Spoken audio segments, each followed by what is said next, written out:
seperti sinar bulan purnama di kegelapan malam. Laki-laki itu terus kemudian datang melamar kepada walinya sang perempuan, dan kemudian perempuan ini yang ia berdoa agar diganti yang lebih baik, dan dia mengembalikan semua musibah yang dia terima kepada Allah. Lalu Allah datangkan penggantinya, laki-laki yang jauh lebih baik dari suami yang sebelumnya. Siapa laki-laki yang melamar perempuan itu? Laki-laki yang melamar perempuan itu adalah Rasulullah Muhammad SAW. Dan perempuan yang dilamar itu adalah ibunda kita semua, Ummul Mukminin, Ummuna, ibunda kita, yakni Ummu Salamah. Kalimat inna lillahi wa inna ilaihi rajiun itu kalimat ajaib. Kalimat inna lillahi wa inna ilaihi rajiun itu kalimat yang powerful. Ketika seorang hamba dia tertimpa musibah, lalu dia mencari cara untuk datang kepada seseorang nggak ketemu, datang kepada makhluk Allah nggak ketemu juga, dia meminta bantuan di sosial media nggak ketemu juga, nggak ada orang yang kunjung mendm dia, atau orang komen di kolom komentar orang lain, tolong bantu kami, tolong bantu kami, tolong bantu kami. Ternyata nggak ada satupun juga yang tergerak hatinya untuk menolong. Karena memang Allah minta saat kita tertimpa musibah, yang pertama dicari itu bukan langsung siapa ya, mana nih, orang mana nih, kolom komentar mana yang bisa saya komentari. Ternyata bukan itu, teman-teman. Saat kita tertimpa musibah, hal pertama yang harus kita sama-sama cari itu adalah Allah. Inna lillahi wa inna ilaihi rajiun. Makanya kalimatnya alladzina idza asabathum musibah qalu inna lillahi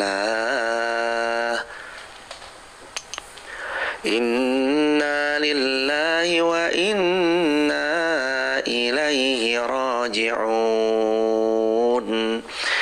Yang pertama harus kita cari itu Allah. Saat kita tertimpa musibah, yang harus pertama kali kita cari itu Allah. Kalau kita mau keluar dari musibah ini sebagai the winner, kalau kita mau keluar dari musibah ini sebagai pemenang, kalau kita mau keluar dari musibah ini sebagai orang yang tangguh, yang lebih kuat, yang lebih hebat, yang memandang musibah ini, terima kasih ya Allah, Engkau maha baik.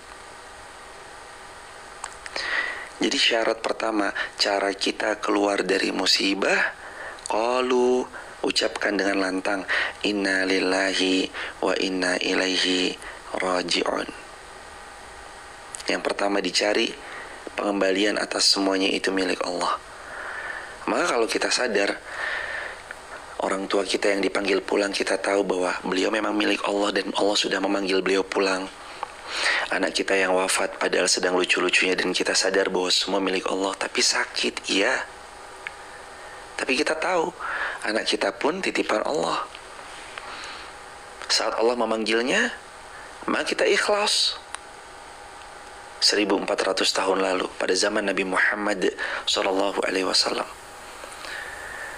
seorang laki-laki pergi keluar mencari nafkah. Istrinya ditinggal di rumah bersama anaknya yang sedang sakit. Anaknya terus kemudian sakitnya bertambah parah. Gak lama kemudian beliau wafat. Ibunya lalu mengucap inna lillahi wa inna ilaihi raji'un. Allahumma ajurni fi musibati wa khlif li khairan min. Anak ini pun kemudian dimandikan, dikafani, lalu disimpan di sebuah kamar. Lalu kemudian suaminya pulang. Ketika suaminya pulang, kemudian suaminya disiapkan hidangan yang luar biasa. Disiapkan hidangan yang luar biasa. Makan suaminya, lahap, istrinya pun berdandan dengan dandanan terbaik. Sudah selesai daripada kenyang, suaminya ada hasrat sama istrinya, lalu kemudian suaminya mendatangi istrinya, lalu kemudian suaminya beribadah dalam urusan firash, ranjang kepada istrinya, lalu terus kemudian disampaikan, wahai suamiku sayang, setelah semua hajatnya selesai, sudah makan, sudah dalam urusan firash, sudah dalam perihal biologis. Terus kemudian istrinya cerita, wahai suamiku, apa pendapatmu kalau tetangga menitipkan sesuatu barang kepada kita, terus kita nggak mau mengembalikan? Kata suaminya, jahat, zalim. Kalau ada orang nitipin sesuatu sama kita, terus kita malah nggak mau ngembaliin sesuatu yang mereka titipkan kepada kita, zalim. Terus istrinya pelan-pelan bilang, wahai suamiku sayang, apakah engkau sepakat bahwa Allah menitipkan kepada kita banyak hal? Iya, sepakat. Apakah engkau tahu bahwa aku adalah miliknya Allah? Iya, engkau pun miliknya Allah. Anak kita yang Allah titipkan itu pun miliknya Allah? Iya, miliknya Allah. Ketahuilah wahai suamiku sayang, Allah yang menitipkan anak kepada kita telah mengambil anak kita untuk berpulang ke pangkuannya. Kaget suaminya. Loh, kenapa kamu gak bilang dari pertama kali tadi aku datang? Kenapa kamu membiarkan aku terus kemudian makan, terus kemudian aku beribadah dalam urusan ranjang denganmu? Sesudah itu semua baru kamu kabarin sekarang? Suaminya kaget kan, dengar kabar anaknya wafat. Istrinya terus bilang, wahai suamiku sayang, semuanya milik Allah, titipan Allah, dan Allah sudah mengambil kembali apa yang telah dititipkan kepada kita. Mana anakku? Itu di sebelah sana. Dilihat sedih anaknya wafat, sedih anaknya wafat. Lalu kemudian diciuminya, didoakannya, disolatkannya, lalu kemudian dimakamkan. Setelah itu suaminya ini masih gelisah nih. Kok istri saya nggak cerita dari awal sih? Akhirnya suami ini datang ke baginda Rasulullah SAW. Ya Rasulullah, ini istri saya Rasulullah, anak saya wafat, saya datang, istri saya nyiapin makanan semua yang enak-enak yang saya suka, kemudian saya makan dengan lahapnya. Lalu kemudian istri saya berdandan dengan dandanan tercantik sehingga hamba atau sehingga saya naik hasratnya, kemudian beribadah dalam urusan firash dengan istri saya. Lalu kemudian berikutnya baru istri saya cerita, anak kami telah tiada. Itu bagaimana ya Rasulullah? Doa Nabi cuma satu, semoga Allah memberi ganti yang lebih baik atas hubungan kalian semalam. Benar saja teman-teman yang dirahmati Allah, ketika kita benar-benar ikhlas mengembalikan semuanya kepada Allah, dan karena benar-benar memang kita tahu bahwa semua ini milik Allah, bukan karena dipaksa untuk mengembalikan, tapi benar-benar karena kita sadar, melepas dengan penuh kesadaran bahwa semuanya memang milik Allah.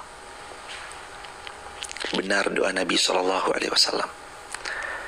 Atas hubungannya semalam itu, istrinya pun hamil, dan anaknya pun lahir, salih luar biasa, menjadi salah seorang ulama terkemuka di kota Madinah. Allahu Akbar, walillahilhamd.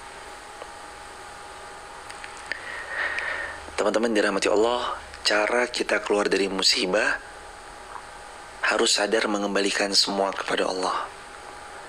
Sebelum Allah yang memintanya, harus sadar mengembalikan semuanya kepada Allah. Inna lillah itu bentuk kesadaran. Kita secara sadar mengakui bahwa ini miliknya Allah, wa inna ilaihi raji'un, dan secara sadar kepada Allah lah kita akan dikembalikan. Beda ya teman-teman. Saat kita dititipi orang lain, lalu kita kemudian, mas ini barang titipannya, mau dikembalikan kapan? Dengan kita yang merasa menghaki dan memiliki, jangan diambil dong, ini kan punya saya lah, kan dititipin, dari mana punya saya? Beda ya teman-teman. Orang yang langsung sadar mengembalikan kepada pemiliknya, ini ya mas barang titipannya, sama orang yang enggak, ini punya saya. Akhirnya diambil paksa, aduh. Akhirnya kita dengan terpaksa, sakitan mana? Sakitan yang ada rasa memiliki dalam hatinya. Cara kita keluar dari musibah, ucapkan inna lillahi wa inna ilaihi raji'un. Keluar dari musibah. Kalimat ini bukan kalimat sembarangan, karena yang mengajari kita langsung kalimat ini Allah Rabbul Alamin. Kalimat ini datang langsung dari Allah pemilik langit dan bumi supaya kamu keluar dari musibah yang hari ini sedang menimpa dirimu. Supaya kamu terhindar dari musibah yang selama ini menghantuimu. Maka ucapkanlah qalu inna lillah, ya sesungguhnya kami semua miliknya Allah, wa inna ilaihi raji'un, ya hanya kepada Allah kami semua akan kembali. Itu cara keluar yang pertama. Jadi teman-teman dirahmati Allah, kita sadar betul bahwa semuanya memang punyanya Allah dan akan kembali kepada Allah. Seperti kisahnya Ummu Salamah yang tadi, seperti kisahnya laki-laki sahabat Nabi dan istrinya yang mendapati putranya meninggal dunia. Akhirnya Allah pun menggantinya dengan yang jauh lebih baik. Keluarganya ketemu lagi sama orang-orang yang sudah mendahului dirinya di syurganya Allah kelak. Karena kita pasti suatu saat akan jumpa lagi.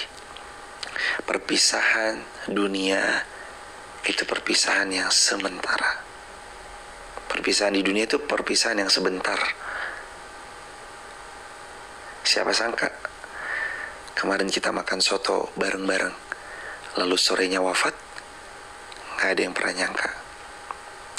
Perpisahan dunia itu perpisahan yang sebentar.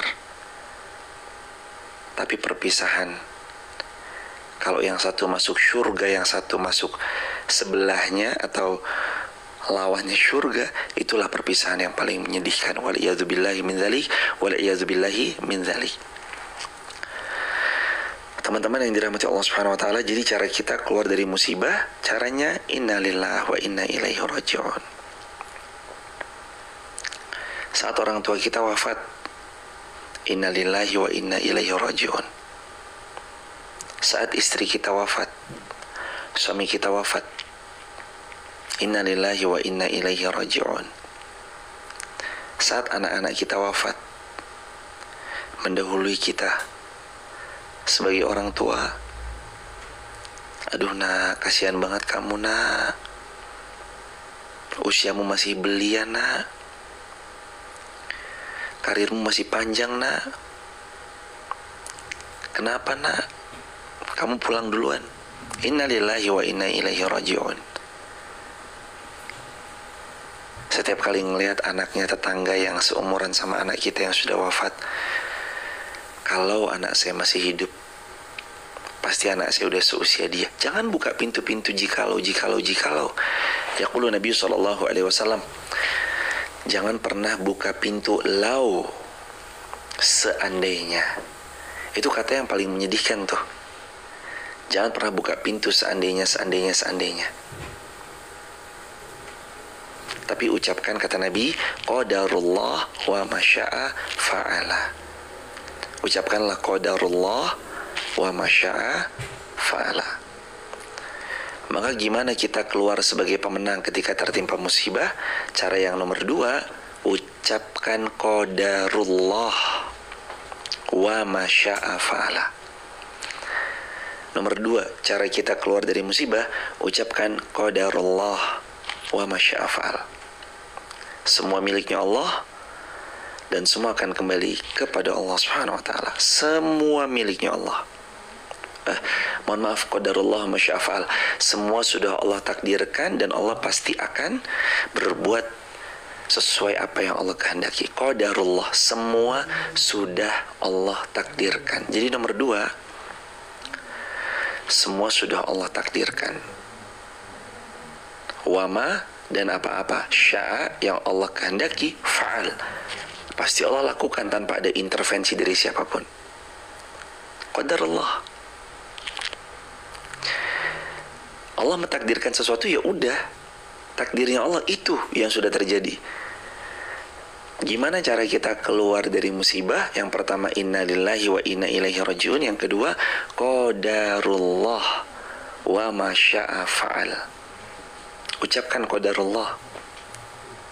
Jangan bilang lau kana fa'altu kadza wa kadza, lau kana fa'altu hada wa hada, aduh seandainya begini ya, seandainya begitu ya, seandainya begini, seandainya begitu. Enggak, kalau udah terjadi qadarullah, sudah Allah takdirkan. Wa ma syaa fa'al. Kalau Allah mentakdirkan sesuatu itu pasti terjadi. Qadarullah. Teman-teman yang disayang Allah Subhanahu wa taala, manusia an-nasu mudabbir, Allahu muqaddir. Ahli hikmah mengatakan manusia itu cuma bisa berencana, Allahu muqaddir, Allah tetap yang mentakdirkan sebaik-baik takdir. Kita kenal Allah. Kalau kita kenal Allah, kita tahu Allah Maha penulis takdir terbaik buat hamba-hambanya. Seorang hamba yang udah bilang qadarullah ma syaa fa'al, itu pasti diberi takdir terbaik oleh Allah. Walaupun dia harus lewat jalan yang gerunjalan dulu, jalan berlumpur. Tapi nanti kalau dia sabari, dia berbaik sangka, dia akan lewati fase-fase berat itu dengan kebaikan, dengan kebijaksanaan. Allah yang nolong dia. Qadarullah. Teman-teman yang dirahmati Allah Subhanahu wa taala, qadarullah itu dipakai sesudah sesuatu terjadi. Bukan qadarullah dipakai dalam perihal yang kita belum ikhtiar terbaik, belum melakukan hal yang terbaik, terus kita bilang qadarullah, ya takdir. Bukan, ikhtiar yang terbaik. Apa yang terjadi? Qadarullah wa ma syaa fa'al. Allah sudah takdirkan, dan kalau Allah berkehendak, Allah pasti lakukan, dan gak ada yang mengintervensi Allah. Kita bisa menunda kematian? Tidak. La yastakhiruna sa'atan wa la yastaqdimun. Allah berfirman dalam Al-Quran, sesiapapun tidak bisa menunda daripada kematiannya, mengakhirkan kematiannya sa'ah, walaupun cuma beberapa saat. Wala yastaqdimun, juga mereka gak akan pernah bisa menyegerakan dari kematian mereka. Kalau masih ada satu piring nasi rezeki buat Anda, Allah sehatkan Anda untuk memakan satu piring nasi itu. Setelah termakan satu piring nasi itu, Anda wafat pulang ke pangkuan Allah.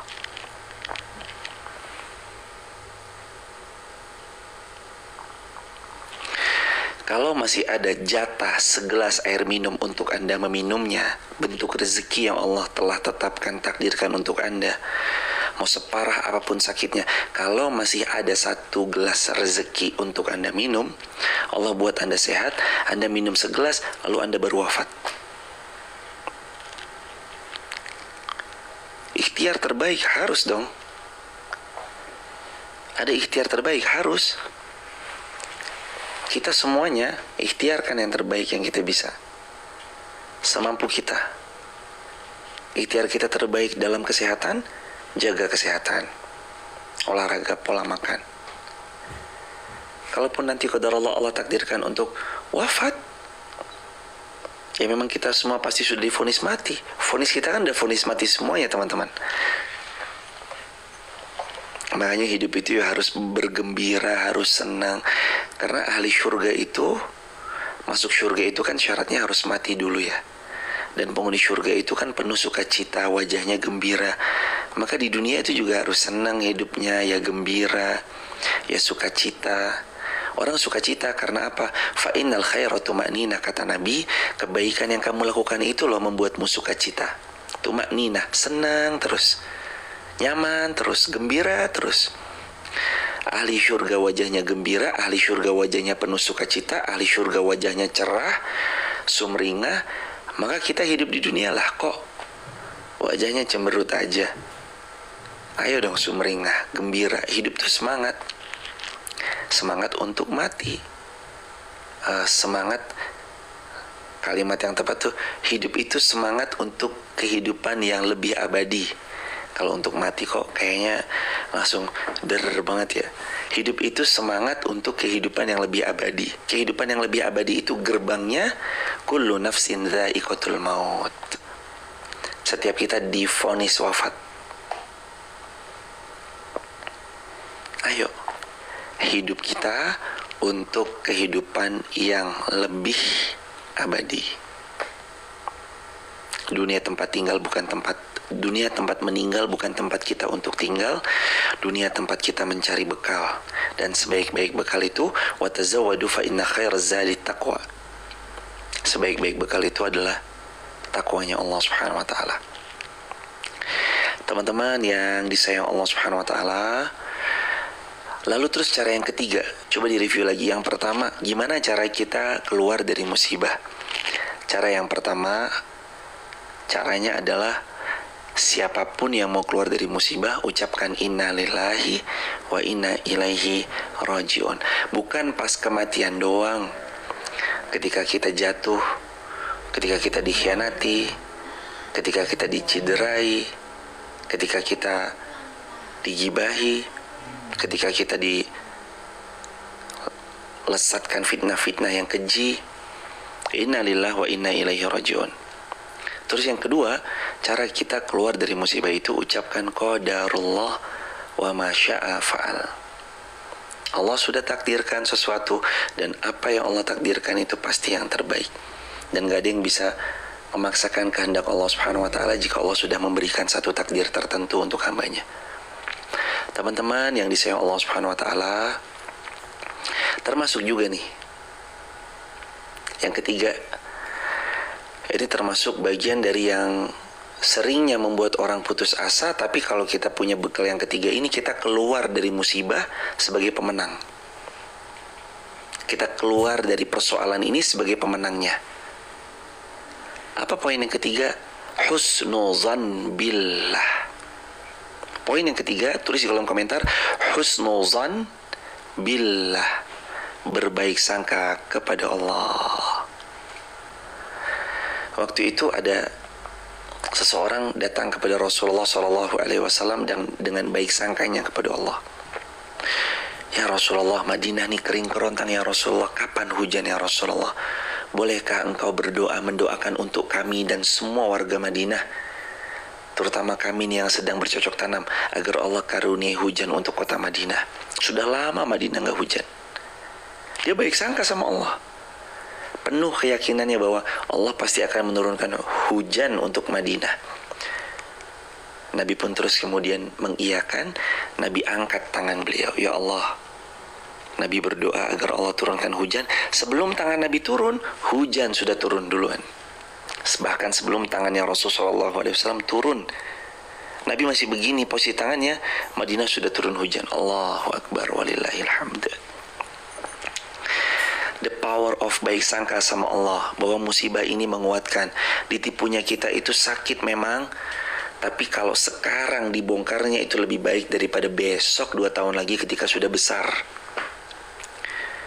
Dia mengkhianati sekarang itu lebih baik daripada dia mengkhianati besok 5 tahun lagi saat kita sudah semakin besar. Dia pergi tidak setia, pasangannya tidak setia, pasangan yang berkhianat. Allah tunjukkan sekarang itu lebih baik daripada nanti sudah makin banyak jumlah anaknya, makin lama makin sulit lagi terkekang, makin gak bebas, atau makin terus kemudian bertambah parah sakitnya. Jadi selalu ada hikmah atas musibah yang datang. Ada hikmah. Tapi kita ngeliat angle-nya tuh bukan dari angle yang berburuk sangka kepada Allah tuh, enggak. Kita ngeliat angle itu bukan dari yang buruk sangka. Ya Allah, baru aja mulai kenapa sih? Ya Allah, baru aja dagang kenapa udah corona? Nggak laku dagangan saya. Ya Allah, kenapa sih? Ya Allah, kenapa sih? Ya Allah, kenapa sih? Ya Allah, kenapa sih? Bukan itu.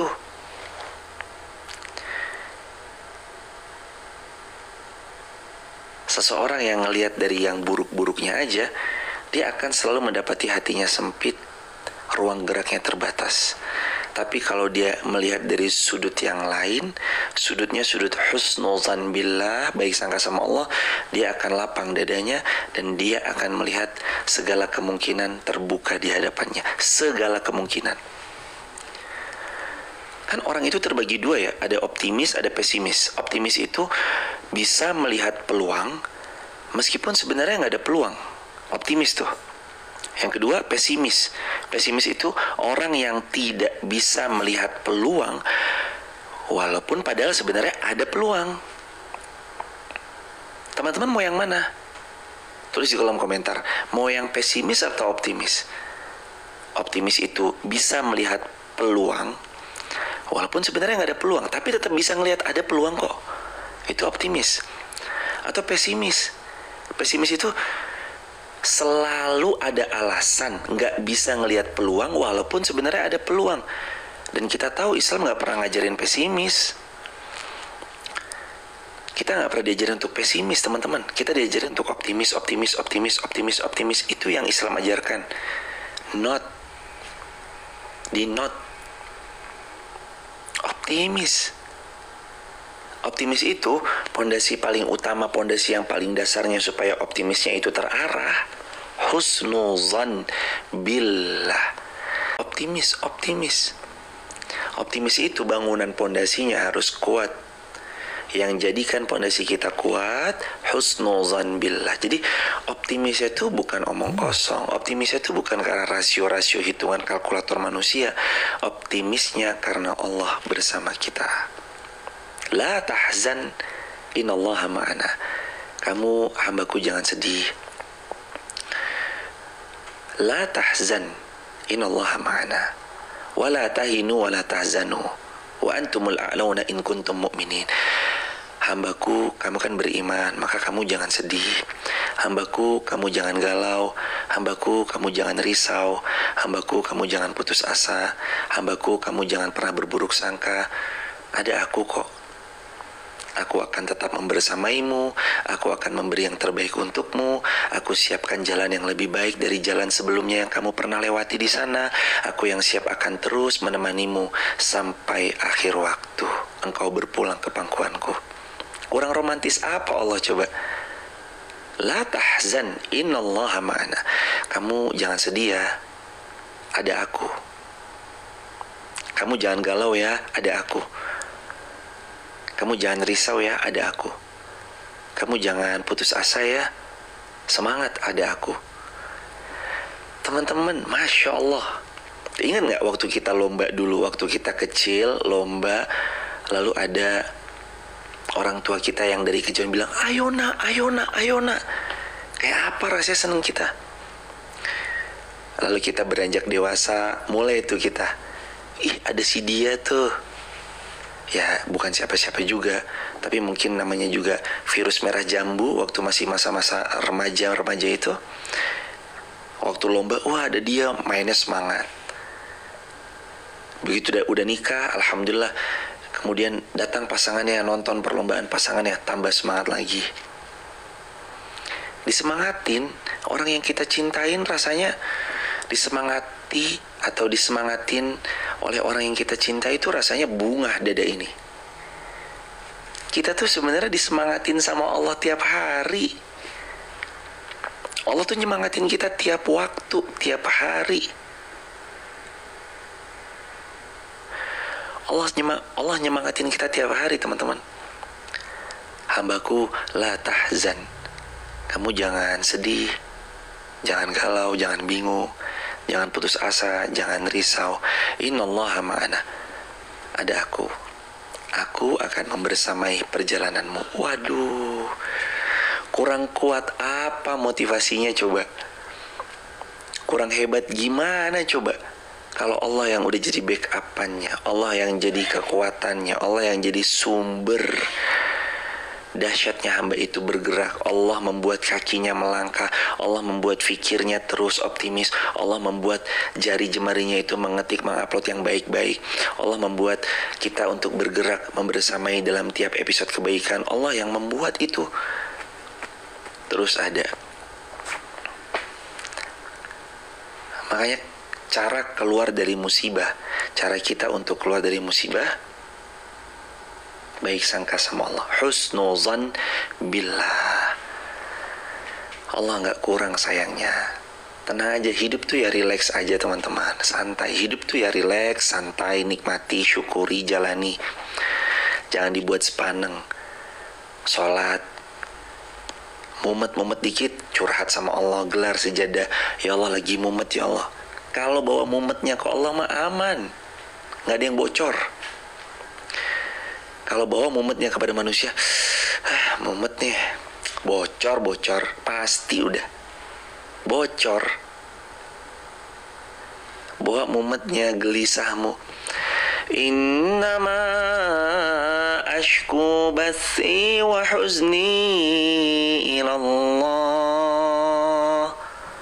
Innama sesungguhnya aku, ashku akan curhat aku, bathi keluh kesahku, wa huzni dan kesedihanku yang teramat dalam, ilallah hanya akan aku curhatkan kepada Allah. Wa a'lamu minallahi ma la ya'lamun. Al-Quran surah Yusuf ayat 86. Coba dibuka teman-teman, Yusuf ayat 86. Innama ashku bathi wa huzni ilallah wa a'lamu minallahi ma la ta'lamun. Dia Nabi Yakub menjawab, hanya kepada Allah aku mengadukan kesusahanku, kesedihanku, dan aku akan mengetahui dari Allah apa yang tidak kamu ketahui. Tuh, coba Yusuf ayat 86. Innama ashku bathi wa huzni ilallah. Kalau saya curhat, saya hanya akan curhat kesusahanku, kesedihanku hanya kepada Allah. Wa a'lamu minallahi ma la ta'lamun. Dan aku pasti akan mendapat sesuatu yang tidak akan didapat dari siapapun, kecuali itu datang dari Allah.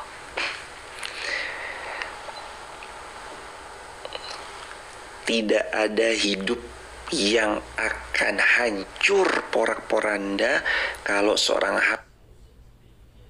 hamba sudah menyerahkan semuanya kepada Allah. Tenang, hidup kita akan terus baik-baik saja selama kita selalu berbaik sangka kepada Allah. Husnuzan billah. Itu cara kita keluar dari masalah. Cara keluar dari masalah gimana? Yang pertama, innalillahi qalu innalillahi wa inna ilaihi rajiun, Al-Baqarah 156. Yang kedua, qadarullah ma syaa fa'al, hadis riwayat Imam Muslim dengan sanad yang sahih. Yang ketiga, husnuzan billah. Husnuzan billah. Baik sangka terus sama Allah. Teman-teman dirahmati Allah, tolong ini dengarkan baik-baik, mohon izin ya. Tolong ini dengarkan baik-baik dan di screenshot, di screen video kalau bisa. Tidak ada hidup yang akan hancur porak-poranda kalau kita selalu berbaik sangka kepada Allah. Dan tidak ada kegelisahan yang berlarut panjang kalau kita yakin ini yang terbaik dari Allah. Satu lagi, dan siapapun yang berbaik sangka kepada Allah, Allah datangkan yang lebih baik dari apa yang dia sangka. Kata Nabi, Allah berfirman dalam hadis qudsi, ana inda dhanni abdi bi, fa in khair fa khair, fa in syar fa syar. Allah itu sesuai prasangka kita kepada Allah. Kalau kita sangka baik sama Allah, hadiah dari Allah tuh lebih baik. Kalau kita sangka buruk kepada Allah, hadiah dari Allah jangan berprasangka buruk, jangan. Baik aja udah teman-teman, baik aja, baik terus, prasangka baik terus sama Allah. Fa in syar fa syar. Tapi kalau kamu sangka buruk, nanti buruk beneran loh. Udah, yang baik-baik aja udah. Pah, mama habis ketipu, pah, beli online. Hehehe. Iya mah, besok hati-hati ya mah. Mudah-mudahan ini jadi pelajaran. Iya pah, maafin mama ya. Udah, selesai. Kita mau ngomel-ngomel sama istri kita karena ketipu. Kamu nih gimana sih? Harusnya kamu tuh gak jelas. Santai aja. Kita mau ngomel-ngomel sama istri kita karena ketipu. Ya dia juga gak mau kali ditipu. Emangnya beliau mau? Istri kita emang mau ditipu online? Gak mau. Ya santai aja, gak usah marah-marah, santai. Wallace, hidup ini santai tuh. La tahzan, jangan gerusa-gerusuh, jangan gampang sedihnya. Innallaha ma'ana. Ada Allah kok. Lawang kita punya Allah kok kayak nggak punya Allah. Beda teman-teman, orang punya Allah mah pede, mantep menghadap Allah, siapkan yang terbaik, lakukan yang terbaik, gabung di circle-circle yang baik. Ada live streaming ya dengerin aja live streaming, bisa dicatat ya dicatat, woles aja hidup ini, jalan. Wayahnya buat baik ya buat baik, wayahnya suruh sujud ya sujud, wayahnya ngaji Quran ya ngaji Quran, wayahnya deres ya deres, wayahnya tadabur ya tadabur, wayahnya sodakoh ya sodakoh. Madep aja kok Allah, udah mantep, baik sangka sama Allah, Allah kasih yang terbaik buat kita. Makanya kata Nabi, ana inna dhanni abdi bi, Allah tuh sesuai prasangka hambanya. Ayo mau sangka apa? Coba teman-teman mau sangka apa sama Allah? Kalau nggak baik-baik, baik aja, terus saya baik. Lagi safar, terutama nih teman-teman yang lagi safar. Kami lagi safar di Bandung. Mudah-mudahan kami mendoakan dalam perjalanan safar ini, mudah-mudahan teman-teman rezekinya makin melimpah, rezekinya semakin barokah. Yang belum nikah tahun ini, semoga ya Allah Kau izinkan beliau menikah dengan pasangan yang soleh-solehah, yang saling menua bersama, berbahagia sampai surga. Dan mudah-mudahan Allah Subhanahu wa Ta'ala mengkaruniai kita anak-anak cucu yang soleh-solehah, keturunan-keturunan yang ahli ruku, ahli sujud. Semoga kita semua terus dibimbing Allah untuk pantas jadi ahli surga, pantas jadi ahli surga. Dan semoga kita bisa berangkat haji dan umroh di waktu terbaik menurut Allah. Doa-doa terbaik kami untuk teman-teman semuanya dalam perjalanan safar kali ini ke Bandung. Dan semoga Allah selalu mengkaruniai keberkahan buat kita, kemaslahatan buat kita, dan dijadikan kita istiqomah sampai husnul khatimah. Dan kita tanya jawab teman-teman dirahmati Allah. Yuk, udah lama gak tanya jawab. Dari Tri Tugi Santoso, caranya menabung buat pergi umroh dalam setahun itu per hari berapa ya? Tergantung. Kalau memang diharapkan yang misalnya agak lumayan baik, ini pertanyaannya, katakanlah seseorang itu hendak pergi dia umroh, menabung sesuai dengan kemampuannya masing-masing, dengan bagaimanapun yang beliau kehendaki masing-masing. Kita diajarkan untuk tidak boleh memiliki sifat nggak enakan sama orang. Tapi bukankah Nabi memiliki sifat rafah? Jawabannya iya, tapi pada tempatnya. Nggak enakan itu bukan pada keburukan, bukan pada kemaksiatan. Nggak enakan itu kepada kemaslahatan, kepada kebaikan.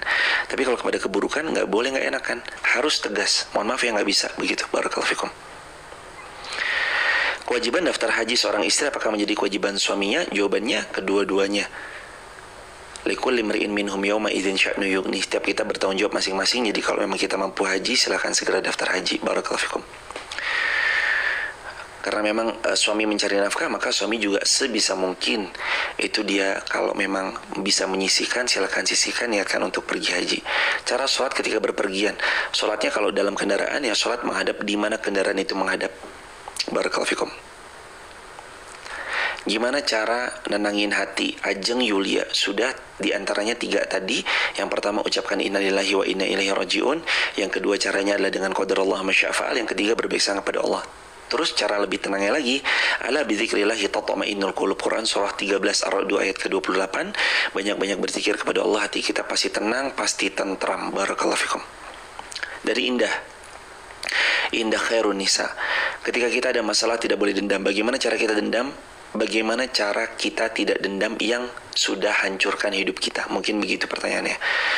Jangan sisakan ruang di hati kita untuk terus mendendam kepada kesalahan orang lain. Tapi belajarlah untuk memaafkan seburuk apapun kesalahan orang lain. Karena hati kita terlalu mulia, terlalu indah, terlalu bagus kalau dipakai untuk energinya dipakai untuk buang-buang yang mendendam orang lain.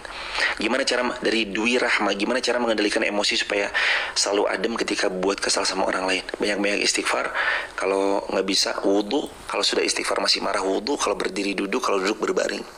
Itu saran Nabi, riwayat Imam Muslim. Ketika marah, segera ambil wudhu. Dari Kanayatita, bolehkah kita membaca sebelum tahiyat akhir, sebelum salam dengan bacaan Indonesia? Jawabannya tidak. Kata Imam Syafi'i rahimahullah, itu dunal arkan, di luar daripada rukun sholat. Maka dalam hati boleh, tapi kalau dibaca jahar tidak. Dari Ayu Afriliani, jika hati selalu gelisah walaupun sudah berzikir, kira-kira kenapa ya? Adakah amalan supaya tenang? Sudah berzikir tapi masih gelisah. Yang harus sama-sama diikhtiarkan lagi, zikirnya mudah-mudahan bisa lebih khusyuk. Dengan lebih khusyuknya zikir, insya Allah hatinya lebih adem, lebih tenang insya Allah. Dan yakin aja sama Allah, mantep ke Allah aja, Allah pasti akan memberi yang terbaik buat apa yang kita ikhtiarkan. Gimana caranya memaafkan orang yang terus-terusan nyakitin kita? Caranya maafin, harus dipaksain maafin. Yang kedua, wahjurhum, jangan pedulikan mereka. Wahjurhum hajaran jamilah, hajar saja tapi dengan cara yang baik. Wa'rid anil jahilin, dan abaikan mereka dengan pengabaian. Kadang orang itu di haters, kadang haters itu cara ampuhnya itu jangan diladenin. Kayak, atau kalaupun mau ladenin dengan ucapan baik. Wah, dasar ABCXZ, iya makasih ya, sehat-sehat ya, doain aja. Nggak apa-apa kayak gitu teman-teman. Gimana tata cara sujud syahwi? Sujud syahwi tinggal sujud. Kalau ingatnya di luar sholat, maka dia ba'da sholat selepas salam. Kalau dia ingatnya dalam sholat, maka sebelum salam. Barakallahu fikum. Bersalam dengan menantu batal atau tidak? Menantu mahram sebab karena pernikahan, maka tidak batal. Walaupun ada sebagian tadi ya, yang berpendapat juga suami istri itu ya batal. Maka kalau mengambil pendapat tersebut ya, kalau lawan jenisnya juga batal. Allahu a'lam bishawab. Gimana caranya agar doa meminta keturunan dapat segera terkabulkan? Yang pertama, berdoa. Teman-teman, ini buat yang belum punya keturunan ya, mohon izin sekali. Kami tuh menikah juga pernah nunggu keturunan. Saya menikah 2015, baru punya keturunan Dinar Sofia As, anak pertama kami, buah hati pertama kami. Itu setelah 2015 nikah, 2017 baru punya Mbak Dinar. Berarti ada masa tunggunya tuh. Masa tunggu itu waktu itu kami mengamalkan Al-Quran surah Nuh ayat 10, 11, 12. Faqultu astaghfiru rabbakum innahu kana ghafara yursilis sama alaikum midrara. Perbanyak istighfar, istighfar, istighfar. Ini yang belum punya keturunan ya teman-teman. Ikhtiar pejuang garis 2. 1. Istighfar. 2. Turunkan dosa-dosa dan hapus itu satu persatu. Breakdown dosa-dosanya apa aja, hapus satu-satu. Yang ketiga, bersedekah sesuai kemampuan yang kita lakukan tapi maksimal. Waktu itu kami punya tabungan, pernah sampai bahkan kami ikhtiarkan, saking inginnya keturunan, diikhtiarkan tabungan itu dienolkan sampai benar-benar batas limit sesuai kemampuan yang kami mampu pada hari itu, pada saat itu. Masya Allah, luar biasa. Allah ternyata balasnya dihadirkan buah hati. Itu salah satu ikhtiar ya, istighfar, terus kemudian dosa-dosa dihapus, terus kemudian sedekah. Karena ternyata Nabi SAW juga istighfar, apa kata Nabi SAW itu, sedekah itu tolak bala. Atau Allah mardakum bisadaqah, sembuhkan penyakitmu atau hajatmu, belilah hajatmu itu dengan sedekah. Apa yang kita inginkan, beli dia dengan sedekah. Tapi sekali lagi, ini level yang paling rendah, berharap kepentingan dunia. Tapi yang paling tinggi, beramal salih, berharap ridho dan wajahnya Allah saja. Itu yang paling tinggi tuh. Kan ikhlas levelnya beda-beda. Lawang baru kenal, ya level-levelnya level dunia ya monggo. Level-level middle di tengah-tengah, ada baina-baina antara dunia ya akhirat juga. Tapi level ikhlas yang paling tinggi, tidak berharap apapun perkara dunia kecuali satu, ridhonya Allah, wajahnya Allah. Itu level ikhlas yang paling tinggi. Ya wajah. Dan teman-teman juga jangan di underestimate ya, kalau ada orang sedekah kok ngarepe dunia, sholawat kok ngarepe dunia. Ya mungkin kan level orang kan beda-beda. Ada yang baru belajar, ada yang baru middle, ada yang udah top, ada yang baru bab 1, ada yang udah bab 10, ada yang udah khatam kitabnya. Kan beda-beda. Jadi kalau ada yang misalkan kita sedekah pengennya hajat dunia, ya nggak apa-apa ya, dari lawong nggak sedekah aja loh, minta dunia boleh nggak sedekah? Teman-teman coba, kalau ada pertanyaan kayak tadi, minta dunia tanpa sedekah boleh nggak? Boleh. Apalagi ini orang beramal salih, mintanya ke Allah loh, bukan ke makhluk. Itu mas baik-baik minta ke Allah. Kalau minta ke makhluk lah baru. Jadi kalau ada teman yang baru belajar, emang nggak apa-apa. Ya udah, tahapan ikhlasnya baru yang masih minta ganjaran dunia, nggak apa-apa. Didoakan, disupport begitu. Gimana mengembalikan doa-doa jelek yang datang saat dapat bisikan jelek? Contoh saat safar, mengembalikan doa-doa jelek yang datang. Allahu a'lam bishawab, kami nggak tahu. Tapi kalau kita mau doakan yang buruk karena terzalimi, Allah berfirman An-Nisa 148, tidak dihalalkan doa yang buruk kecuali man zulim, sesiapa yang terzalimi. Waduh, yang terzalimi ini bahaya sekali nih kalau sampai beliau berucap, karena memang orang yang terzalimi ya bebas, dia boleh doa apa aja.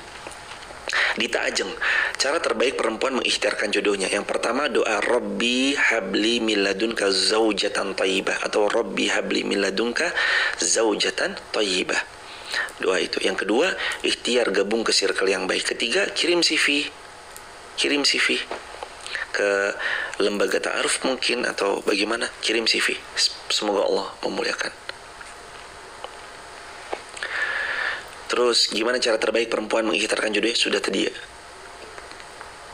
Oh iya, satu lagi teman-teman, sibuklah menjadi yang baik sebelum mencari yang baik. Orang baik tuh selalu ada kok, pasti ada orang baik mah.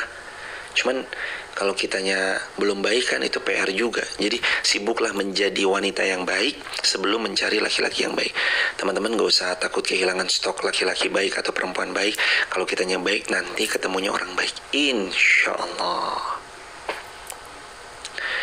Katanya sedekah dahulukan yang dekat dulu, tapi jika mendahulukan keyayasan itu gimana hukumnya? Benar, sedekah itu dahulukan daripada keluarga terdekat, keluarga inti. Siapa? Suami, istri, anak. Itu kan kata Nabi SAW, Allahuha ajran anfaqtahu ala ahlik. Sedekah terbaik itu, kata Nabi, yang paling besar pahalanya adalah yang sedekahnya kamu keluarkan, kamu bagikan kepada keluargamu. Ya pasangan, anak-anak, orang tua, itu yang paling baik. Baru kemudian di luar, jangan royal keluar, pelit di dalam itu jangan. Tapi royal di keluarga, royal juga di luar. Dari Ibu Mita Susanti Bali, jika teman ingin meminjam uang, tapi saya tidak memberikan karena takut ujung-ujungnya berantem, tapi dia membutuhkan dan menaruh jaminan, jika saya tolak apakah berdosa? Jawabannya tidak ada dosa bagi orang yang tidak mau menghutangi orang lain. Mohon maaf mas, saya nggak bisa. Udah, nggak ada dosa. Orang mau ngutang dan kita nggak mau ngutangin itu nggak berdosa. Barakallahu fikum. Begitu ya ibu. Apa boleh sholat di atas kasur? Jawabannya boleh. Apakah boleh sholat di atas kasur? Jawabannya boleh. Tapi yang ada berbeda pendapat di antara ulama, ada juga yang mengatakan kalau memang bisa dibuat seseorang itu bisa sujud dengan sempurna. Di atas kasur itu, kasurnya apalagi yang empuk gitu kan kadang kurang. Ya sama aja sih, sujud ya sujud juga. Tapi berbeda pendapat di antara ulama, ada yang mengatakan ya semuanya tuh lurus di dataran yang rata gitu. Ya tapi ini semua kembali kepada masing-masingnya teman-teman. Karena kalau kita di pinggir pantai juga sholatnya di atas pasir, pasir juga mendelep ke bawah kalau kita pas sujud kan. Maka silakan saja. Yang penting dipastikan itu suci. Allahu a'lam bishawab. Sekali lagi teman-teman dirahmati Allah, berbeda pendapat di antara para ulama itu, berlapang dada kita menyikapinya. Barakallahu fikum. Gimana kalau orang tua mendiamkan anaknya bermaksiat dengan alasan anaknya sudah dewasa? Jawabannya jangan mendiamkan. Bimbing, contohkan, teladankan, lalu didoakan. Jangan didiamkan, karena tugas kita sebagai orang tua itu tidak pernah selesai kecuali kita mati. Teman-teman dirahmati Allah, tugas kita sebagai orang tua tidak pernah selesai kecuali kita mati. Walaupun kita udah menikah, walaupun mereka udah nikah, tetap tugas kita memberitahu kepada beliau. Nah, jangan didiamin. Nah, ini benernya begini ya. Mama apaan sih? Ya udah, kembali kepada yang masing-masing. Yang penting kita udah ngingetin, jangan didiamkan. Apa bedanya ujian dengan teguran? 2. 1. Ujian meninggikan derajat bila mana sebelum ujian itu datang kita beramal salih. Yang kedua, teguran itu datang sebelumnya kita beramal salah yang membuat teguran supaya kita kembali kepada Allah. Bedanya itu aja. Kalau sebelumnya kita beramal soleh, kok datang musibah, ini meninggikan derajat. Kalau kita sebelumnya bermaksiat lalu ditegur, ini untuk membuat kita segera ingat kembali kepada Allah Subhanahu wa taala. Apa hukumnya menunda membayar hutang? Jawaban dari Nabi SAW, matlul ghaniyyu zulmun. Sabda Nabi SAW, sesungguhnya menunda pembayaran hutang adalah kezaliman yang amat sangat zalim, sezalim-zalimnya. Jangan sampai menunda bayar hutang. Kalau punya, segera bayar. Punya, bayar. Bahkan kalau hutangnya besar, ada aset yang bisa dijual untuk menutup hutangnya, jual asetnya. Kami mendoakan semoga kita semua hidup tanpa hutang, amin ya rabbal alamin, dan tidak punya hutang sampai kita meninggal dunia, amin ya rabbal alamin, dan terhindar, terbebas daripada hutang. Barakallahu fikum. Uang sedekah subuh yang kita kumpulkan terus dikasih ke orang tua, boleh atau enggak? Jangankan dikasih kepada orang tua, kasih kepada siapapun juga boleh. Jadi kalau bisa teman-teman dirahmati Allah, kalau bisa sama orang tua bukan ngasih sedekah ya, itu bentuk bakti kita sama orang tua. Masa orang tua dikasih sedekah, kita kan ya itu memang udah wajibnya kita bakti sama orang tua. Begitu kan teman-teman? Doa supaya anak mau sholat dan mau ibadah. Rabbi habli minas shalihin, As-Saffat ayat 100. Rabbi habli minas shalihin. Gimana caranya memperbaiki diri untuk bisa menerima kekhilafan pasangan? 1. Doakan. 2. Ajak terus, jangan bosan-bosan. Yang ketiga, contohkan. Dari Min Zujana, apakah salah dosa jika kita memakai purdah hanya pada majelis-majelis ilmu? Jawabannya nggak ada masalah. Purdah itu artinya cadar ya teman-teman. Purdah itu artinya cadar. Kalau misalkan seseorang mau menggunakan cadar, nggak ada masalah. Dan cadar ada berbeda pendapat ulama, diantaranya ada yang mengatakan wajib, ada yang mengatakan sunnah. Taruhlah kita mengatakan sunnah, maka itu fadl. Tapi kalau tujuannya untuk meremehkan hal tersebut, tentu dilarang dan kurang baik ya teman-teman. Kayak kurang baik kalau dipermainkan hanya untuk tadi ya, mohon maaf ya, merendahkan, ya itu kurang baik. Tapi kan saya yakin lah teman-teman gak ada yang niat pakai purdah untuk bermain-main, kan gak ada. Tapi untuk bismillah, semoga lebih dekat untuk pembiasaan kepada kebaikan atau yang lebih daripada itu juga silahkan. Atau itu percobaan untuk pelan-pelan nanti mau istiqomah, kan kita bisa saling support dalam kebaikan. Begitu teman-teman. Barakallahu fikum. Gimana pendapat kita sebagai muslim tentang menghindari orang yang pernah dekat dengan alasan orang tersebut terlalu baik? Menghindari orang yang pernah dekat alasannya orang itu terlalu baik. Oh jadi kamu terlalu subhanallah untuk aku yang astagfirullah, gitu kira-kira. Kalau dia terlalu baik ya menjauh. Saya kayaknya kalau ada orang baik, bukankah kita harusnya ibaratnya senang ya ada orang baik sama kita.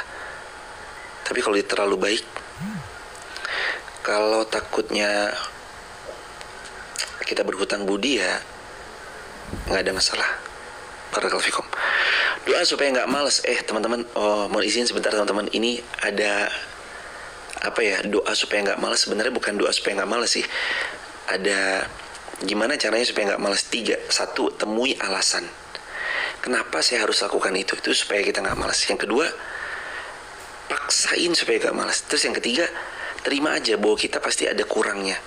Kita nih udah rajin nih, pasti ada kurangnya, terima aja, nggak ada masalah. Barakallahu fikum.